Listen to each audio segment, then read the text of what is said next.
हिंदू धर्म में निर्वस्त्र स्नान क्यों नहीं करना चाहिए, सुनिए पौराणिक कथा। एक बार भगवान श्री विष्णु माता लक्ष्मी के साथ हरिद्वार में घूम रहे थे। माता लक्ष्मी ने देखा कि सारे मनुष्य गंगा में नहा नहा कर हर हर गंगे कहते जा रहे हैं, परंतु सभी लोग दुखी और परेशान हैं। तब माता लक्ष्मी ने बहुत ही आश्चर्य से भगवान विष्णु से पूछा, स्वामी, गंगा में इतनी बार स्नान करने पर भी इनके पाप और दुखों का नाश क्यों नहीं हुआ? क्या गंगा में अब सत्यता नहीं रही? भगवान विष्णु बोले, गंगा में तो वही सामर्थ्य है, परंतु इन लोगों ने पाप नाशनी गंगा में स्नान ही नहीं किया, फिर इन्हें लाभ कैसे मिलेगा? माता लक्ष्मी जी ने आश्चर्य से कहा कि स्नान कैसे नहीं किया, सभी तो हमारे सामने नहा नहा कर जा रहे हैं, अभी तक तो इनके शरीर भी नहीं सूखे हैं। भगवान विष्णु ने कहा, ये लोग तो केवल जल में डुबकी लगाकर ही आ रहे हैं, तुम्हें मैं कल इसका रहस्य समझाऊंगा। दूसरे दिन बहुत ही जोर से बारिश होने लगी, सारी गलियां कीचड़ से भर गई। एक चौड़े रास्ते में एक बड़ा सा गड्ढा था, चारों ओर कीचड़ भरा हुआ था और भगवान विष्णु ने लीला रची। वे स्वयं एक बूढ़े आदमी का रूप धारण करके उस गड्ढे में जा गिरे।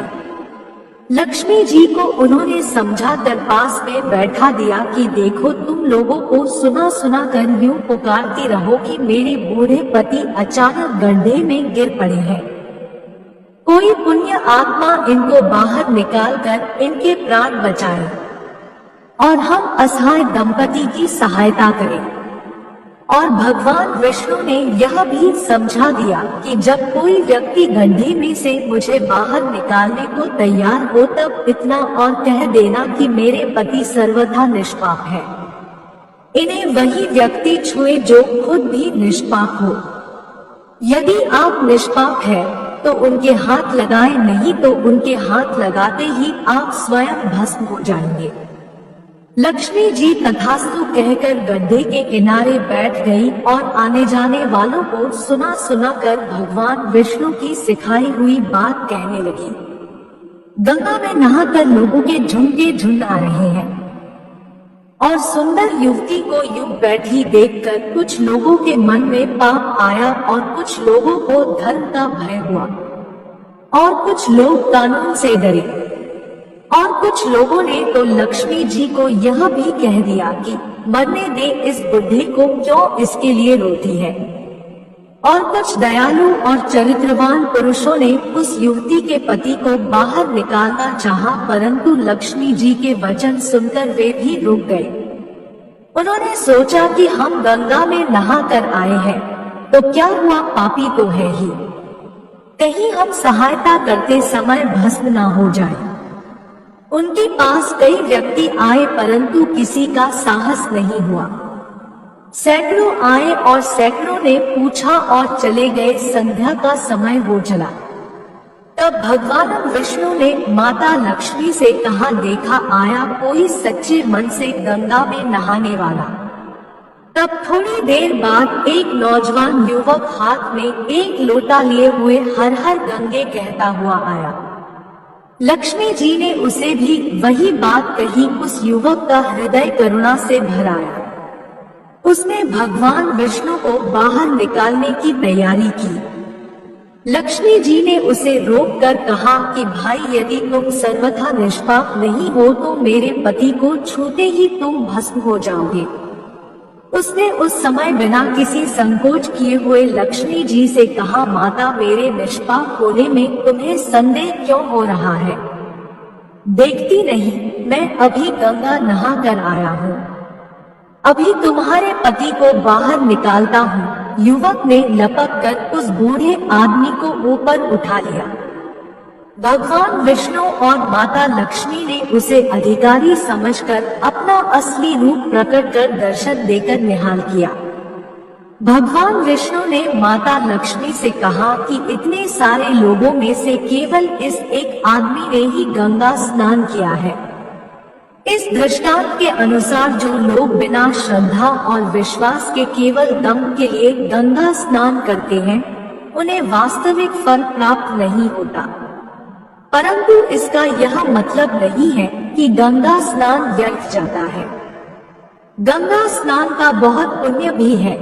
इसके बाद भगवान विष्णु ने माता लक्ष्मी से कहा, अब मैं आपको वो 12 बातें बताता हूँ जो भी मनुष्य इन 12 बातों को नहाते समय ध्यान रखता है, वह कभी भी दुखी नहीं रहता है।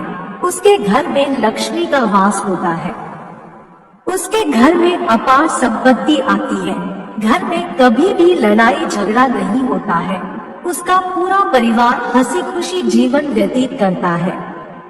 तब माता लक्ष्मी ने कहा है, स्वामी आप हमें यह 12 बातें बताइए। इसके बाद भगवान विष्णु उन बातों को बताना शुरू कर देते हैं और माता लक्ष्मी ध्यान से सुनने लगती है।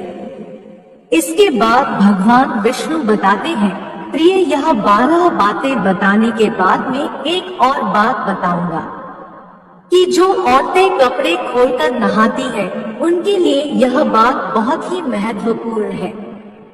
हे देवी, आप इस बात को बहुत ही ध्यान लगाकर सुनना। तभी भगवान विष्णु अपनी बातें सुनाने लगते हैं। भगवान विष्णु कहते हैं, स्नान करने से शरीर निरोगी रहता है और मन प्रसन्न रहता है।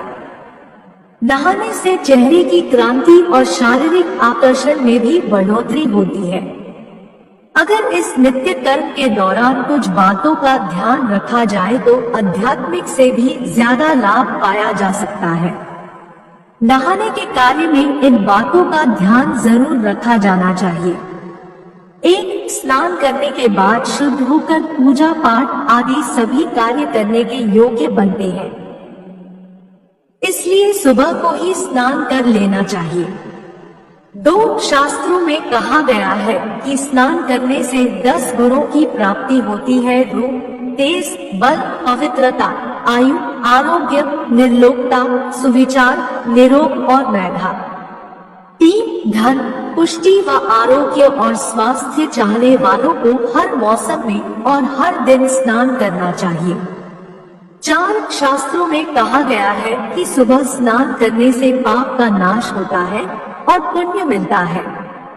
ऐसा कहा गया है कि सुबह नहाने वालों के पास नकारात्मक शक्तियां नहीं भटकती है, इसलिए सुबह स्नान करना ही उचित है। 5, बीमारी की हालत में सर के नीचे ही स्नान करना चाहिए अथवा गीले कपड़े से शरीर को पोंछ लेना एक तरह का स्नान ही कहा गया है। 6, सुबह की लालिमा छाने से पहले ही स्नान करना श्रेष्ठ माना गया है। 7, तेल लगाकर और शरीर को मल कर नदी में नहाना मना है। इसकी जगह नदी से बाहर निकलकर तट पर ही शरीर साफ करके नदी में डुबकी लगाना उचित है। 8, जिन घाटों पर कपड़े धोए जाते हैं, वहां का जल अपवित्र माना गया है, इसलिए वहां से कुछ दूर हटकर दूर ही नहाना चाहिए। 9, नदी में 11 या 21 डुबकियां लगाना शुभ बताया गया है। 10, पवित्र नदियों में कपड़े निचोड़ने की मनाही है। नदी में किसी भी तरह की गंदगी नहीं बहानी चाहिए। 11, नल की तुलना में झरने का पानी, झरने के पानी से ज्यादा किसी तीर्थ का पानी, तीर्थ के जल से कहीं गंगाजल अधिक श्रेष्ठ माना गया है। 12, गंगा माता का कथन है कि स्नान करते वक्त कोई चाहे जहाँ भी मेरा स्मरण करेगा, मैं वहाँ के जल में आ जाऊंगी। इसके बाद भगवान विष्णु ने कहा, अब मैं आपको औरतों के बारे में बताता हूँ। जो औरतें कपड़े खोलकर स्नान करती हैं, हिंदू धर्म शास्त्रों में हर एक चीज के लिए कुछ नियम बनाए गए हैं। इन नियमों में से एक है स्नान को लेकर की गई बातें। ऐसा माना जाता है कि आम व्यक्ति को शास्त्रों के नियमों का पालन जरूर करना चाहिए, जिससे उनके घर की सुख समृद्धि बनी रहती है और खुशहाली आती है और साथ में अपार धन बरसता है। माता लक्ष्मी प्रसन्न होती है। दरअसल हमारे शास्त्रों में ऐसी कई बातें लिखी गई हैं जिनका हम सदियों से पालन करते चले आ रहे हैं, लेकिन उसके कारणों के बारे में हमें अभी भी पूरी जानकारी नहीं है।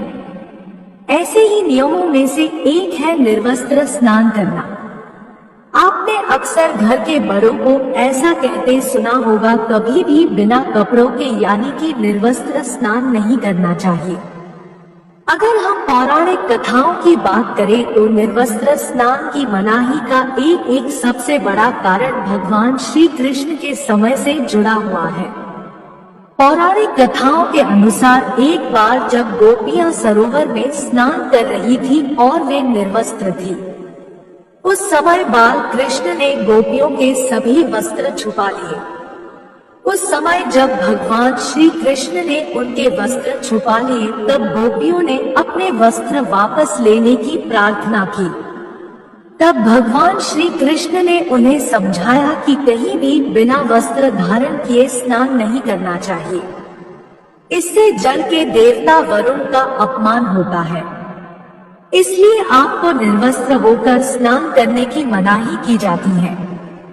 अगर आप नहाते समय यह सोचते हैं कि बंद कमरे में आपको कोई नहीं देख रहा है, तो ऐसा गलत है, क्योंकि ईश्वर आपको हर जगह पर देखते हैं। और यदि आप निर्वस्त्र होकर स्नान कर रहे हैं, तो यह मुख्य रूप से जल के देवता वरुण का अपमान करने जैसा होता है। निर्वस्त्र स्नान से आपको पाप लगता है और आर्थिक एवं शारीरिक नुकसान पहुंच सकता है। यदि आप निर्वस्त्र स्नान करते हैं तो आपके शरीर पर नकारात्मक ऊर्जा प्रवेश करती है और आपकी मानसिकता भी नकारात्मक हो सकती है। इसलिए हमेशा आपको यही सलाह दी जाती है कि आप नहाते समय कोई एक कपड़ा जरूर धारण करें, लेकिन बिना कपड़ों के स्नान नहीं करें। तभी आपके लिए बेहतर होगा। निर्वस्त्र स्नान से शरीर की सकारात्मक ऊर्जा शरीर से बाहर निकल सकती है और इसका प्रभाव आपके शरीर के साथ आपके मन और मस्तिष्क पर भी होता है। गरुड़ पुराण के अनुसार जब आप स्नान करते हैं, तब आपके पितृ यानी मृत पूर्वज आपके आसपास मौजूद होते हैं। यदि आप निर्वस्त्र स्नान करते हैं तो आपको पितृ दोष लग सकता है। ऐसे स्नान करने से आपके पितरों को तृप्ति नहीं मिलती है और यह घर में पितृ दोष का कारण बन सकता है और ये वस्त्रों से गिरने वाले जल को ग्रहण करते हैं, जिनसे उनकी तृप्ति होती है। निर्वस्त्र स्नान करने से पितृ अतिरिक्त नाराज होते हैं, जिनसे व्यक्ति का तेज, बल, धन और सुख नष्ट होता है। इसलिए कभी भी निर्वस्त्र होकर स्नान नहीं करना चाहिए। पुराणों के अनुसार नहाने वाला पानी पूर्वजों के हिस्से में इसे पितरों के समक्ष बिना कपड़ों से नहाना माना जाता है।